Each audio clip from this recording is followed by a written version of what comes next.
解構雙子座新月未來2星期嘅影響。大家好，我係心如療癒空間智能助教露娜。呢集會講下雙子座新月點樣影響我哋未來嘅2星期，同對12星座嘅影響。以下資料由英國占星學院認證占星師 CC 提供。鍾意呢段影片，記得點讚、訂閱我哋嘅頻道同分享啊！每個月嘅新月都係重新出發嘅好時機，新嘅月相開始，能量促使我哋更新自己，改變舊有嘅思維。接落嚟嘅2個星期，呢個勢頭會越嚟越強。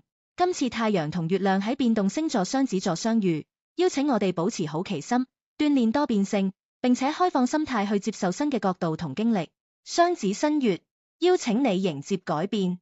今次嘅雙子座新月發生係香港時間5月27日早上11點。今次喺雙子座，太陽同月亮喺呢個變動星座相遇，提醒我哋要保持好奇，鍛鍊多變性，並且接受新嘅想法同經歷。呢個月，我哋會專注喺探索點樣用新嘅方法去思考、溝通及同周圍嘅人建立關係。雙子新月鼓勵我哋接受改變，擁抱多元同新鮮事物，並將每次經歷都當做學習自己、世界同人生嘅機會。呢個時候，我哋要保持開放，挑戰舊有嘅想法。記住，學習唔只係喺學校或者課堂上，而係每一日都充滿咗新知嘅機會。接受矛盾同複雜性嘅挑戰。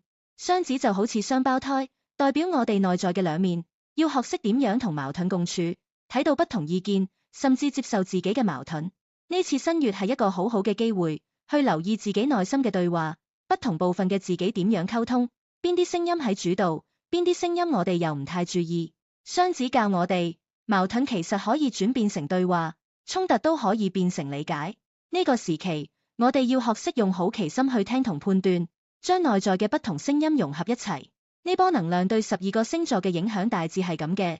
以下資料由英國占星學院認證占星師 CC 提供。鍾意呢段影片，記得點讚、訂閱我哋嘅頻道同分享啊！白羊，呢段時間啱啱適合設定啲短期目標，好適合考試、學習、短途旅行。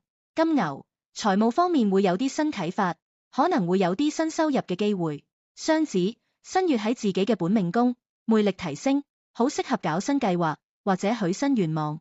巨蟹，呢段時間適合內心療癒，靜下心嚟反思，規劃未來。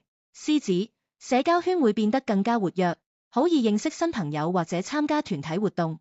處女，事業或者工作方面會有啲新機會，可以開始規劃自己嘅職涯。天秤，學習、出國、進修都好合適，啱啲想探索新知識嘅朋友。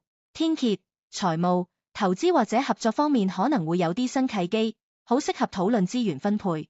射手，感情或者合作關係會有新開始，好適合同人傾心事。摩羯，健康同工作習慣可以做啲新調整，養成啲新好習慣。水瓶，戀愛、創意或者興趣活動有新火花，啱啲想展現自己嘅朋友。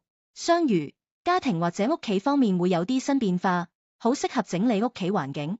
整體嚟講，呢個新月提醒我哋要用新嘅角度睇自己嘅人生，重新建立同自己嘅關係，甚至重新定義我哋嘅故事。每次開始都係由一個思想嘅轉變開始。